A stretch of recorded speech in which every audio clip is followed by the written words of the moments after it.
அதோட பொதுப்பணித்துறையில் மூலம் ஏராளமான திட்டங்கள், பல்வேறு துறையில் சாதனைகள். இந்தியாவிலேயே தேசிய அளவில் பல துறைகளில் அதிகமான தேசிய விருதுகள் பெற்ற ஒரே மாநிலம் தமிழ்நாடு. ஸ்டாலின் அவர்களே, உள்ளாட்சி துறையில் மட்டும் 140 தேசிய விருதுகளை பெற்றிருக்கிறோம். போக்குவரத்து துறையில் தேசிய விருதுகளை பெற்றிருக்கிறோம். மின்துறையில் தேசிய விருது, உயர்கல்வியில் தேசிய விருது, சமூக துறையில் தேசிய விருது, இப்படி பல துறைகளில் தேசிய விருதுகளை பெற்று சிறந்த அரசாங்கம் அதிமுக அரசாங்கம் என்ற பெயரை பெற்றிருக்கிறோம். உங்களுடைய ஆட்சியில் ஏதாவது இருந்ததா? எதையாவது குறிப்பிட முடியுமா? ஒரு பெரிய திட்டமாக செயல்படுத்துறீங்களா? எத்தனை பாலங்களை கட்டி கொடுத்திருக்கிறோம். இங்க இருக்கின்ற மெட்ரோ ரயில் திட்டம் சுமார் 62,000 கோடியில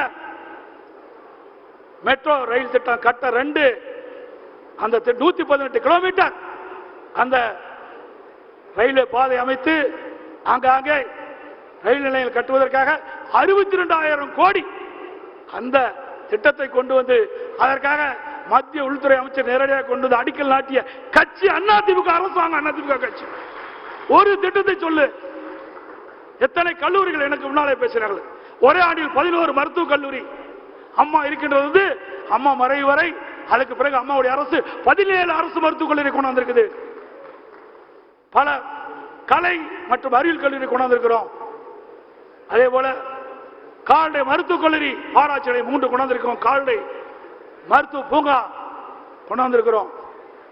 என்ஜினியரிங் கல்லூரி, அதே போல பாலிடெக்னிக் கல்லூரி, ஐடி கல்லூரி, பொறியியல் கல்லூரி என்று ஏராளமான கல்லூரி திறந்ததன் விளைவு இந்தியாவிலேயே உயர்கல்வி படிப்பதில் முதல் மாநிலம் தமிழ்நாடு. 2030 அடைய வேண்டிய இலக்க 2019-20 நம்ம அடைந்தோம் இல்லையோ? 2011 அம்மாவுடைய அரசு அமைகின்ற பொழுது வெறும் 134 பேர் தான் உயர்கல்வி படிச்சுட்டு இருந்தாங்க. அனைத்து இந்திய அண்ணா திராவிட முன்னேற்ற கழக அரசு அப்ப அம்மா இருக்கின்ற பொழுது கல்வியில புரட்சி மறுவளர்ச்சி அதிகமான நிதி ஒதுக்கீடு செய்த காரணத்தால் இன்றைக்கு தமிழகத்திலே சாதாரண ஒடுக்கப்பட்ட நசுக்கப்பட்ட தாழ்த்தப்பட்ட கடை கோட்டை இருக்கின்ற ஏழை குடும்பத்திலே இருந்த மாணவன் கூட குறைந்த கட்டணத்திலே அரசாங்கத்தினுடைய கல்லூரியிலே படித்து இன்றைக்கு பட்டம் பெறுகின்ற சூழ்நிலை நாங்கள் உருவாக்கி தந்தோம். அதனால அனைத்து இந்திய அண்ணா திராவிட முன்னேற்ற கழக ஆட்சி 2019-20 100க்கு 52 பேர் உயர்கல்வி படிக்கின்ற முதல் மாநிலமா இருந்தது. இதெல்லாம் அதிமுக அரசாங்கத்துடைய சாதனை. அது மட்டுமல்ல, அரசு பள்ளியில் படிக்கின்ற மாணவர்கள் 41%, 3,80,000 பேர் அரசு பள்ளியில் படித்துக் கொண்டிருக்கிறார்கள்.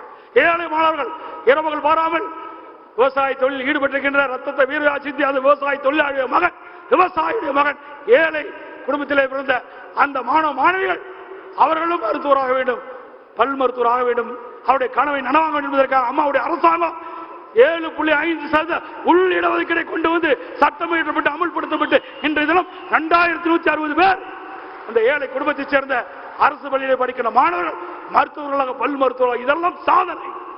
உடைய ஆட்சியில் ஒரு சாதனையால் கோடிட்டு காட்ட முடியுமா?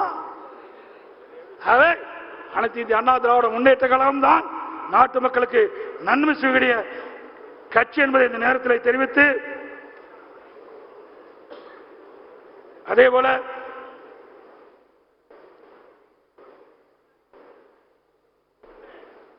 இன்றைக்கு சென்னையில் மிக்ஜாம் புயலால் பாதிக்கப்பட்ட மக்கள், தென் மாவட்டத்திலே 4 மாவட்டத்தில் பாதிக்கப்பட்ட மக்களுக்கு நிவாரணம் வழங்குவதற்காக மத்திய அரசிடம் உதவி கேட்டுக் கொண்டிருப்பதாக பத்திரிகை செய்தி ஊடக செய்தி தினந்தோறும் வந்துட்டு இருக்குது. முதலமைச்சரும் தெரிவிக்கிறாரு, சக அமைச்சரும் தெரிவிக்கிறாங்க. உதயநிதி ஸ்டாலின் ஒருபடி முன்னே போய் உங்க அப்பா வீட்டு சொத்தையா நீங்க கொடுக்கணும்னு சொல்ற. எப்படி பேச வேண்டும் என்று ஒரு நாகரிகம் தெரியாத ஒரு அமைச்சர் என்று சொன்னால் உதயநிதி ஸ்டாலின். மக்கள் எப்படி துன்பப்பட்டிருக்கிறாங்க, நீ எதை வேணாலும் பேசிட்டு போயிடுவ. அதனால் யார் பாதிக்கப்படுறாங்க? மக்கள் தான் பாதிக்கப்படுவாங்க. நம்ம கேட்கிற இடத்துல இருக்கிற, கொடுக்கிற இடத்துல இருக்கிறாங்க. முறையாக கேட்டு நாம் நிவாரணத்தை பெற்று மக்களுக்கு தேவையான உதவி செய்யணும். அது மட்டும் இல்ல, சென்னையில் மிக்ஜாம் புயல் 3ஆம் தேதி 4 மணிக்கு வந்துடுது, 4ஆம் தேதி மழை பெய்யுது, 5ஆம் தேதி தண்ணி தேங்கி நிக்குது. அது வரைக்கும் அதிகாரி போல. அன்னைக்கு இரவு தான் சீஃப் செக்ரட்டரி ஊடகத்தின் வாயிலாக பத்திரிகை பேட்டி கொடுக்கிறாரு.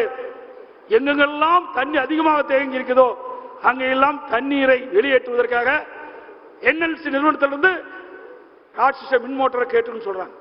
என்னைக்கு 5ஆம் தேதி இரவு அவர் பேட்டி கொடுக்கிறார். அது வரைக்கும் முன்னேற்பாடு செய்யல.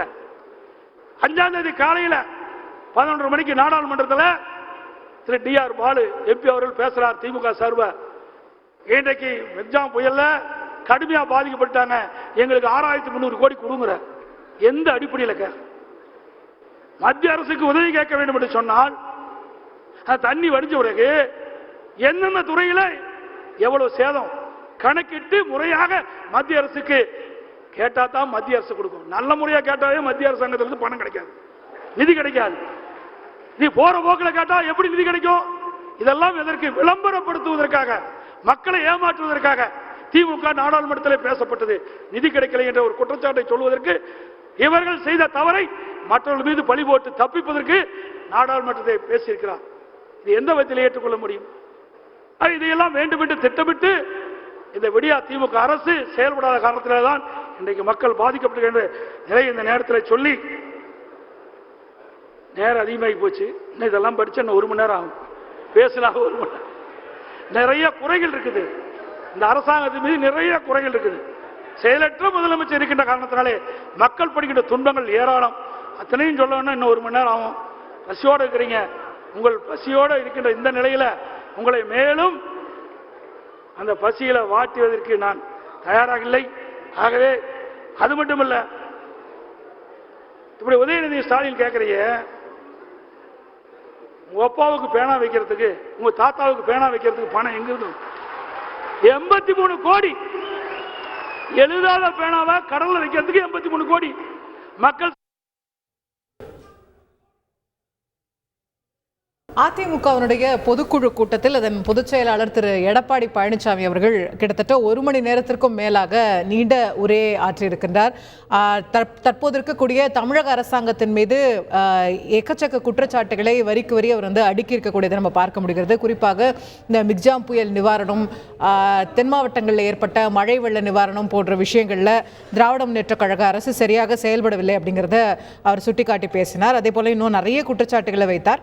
அதிமுகவை பொறுத்த வரைக்கும் இந்த நிறைய சோதனைகளை தாண்டி, நிறைய வழக்குகளை தாண்டி நாங்கள் வெற்றி பெற்று வந்திருக்கிறோம். இனிமேல் அதிமுக ஜெட் வேகத்தில் செயல்படும் அப்படின்னு சொல்லியிருக்கிறாரு. தேர்தலை நோக்கி சொல்லியிருக்கிறார் அப்படின்னு நம்ம புரிஞ்சுக்கலாம். அதே போல தேர்தலில் பாஜகவுடன் கூட்டணி இல்லை என்பதை ஏற்கனவே நாங்கள் அறிவித்திருந்தோம், அதை மீண்டும் தெளிவுபடுத்துகிறோம் அப்படின்னு அந்த வாசகத்தை அவர் சொல்லும் போது பயங்கர கரகோஷம் அந்த பொதுக்குழு மேடையில் ஒலித்ததை பார்க்கிறோம். அங்க இருக்கக்கூடிய பொதுக்குழு உறுப்பினர்கள் மத்தியில் பெரிய ஆரவாரத்துடன் அந்த செய்தி வரவேற்கப்பட்டதை நாம் பார்த்தோம். செய்திகளை உடனுக்குடன் தெரிந்து கொள்ள உடனே சப்ஸ்கிரைப் பண்ணுங்க.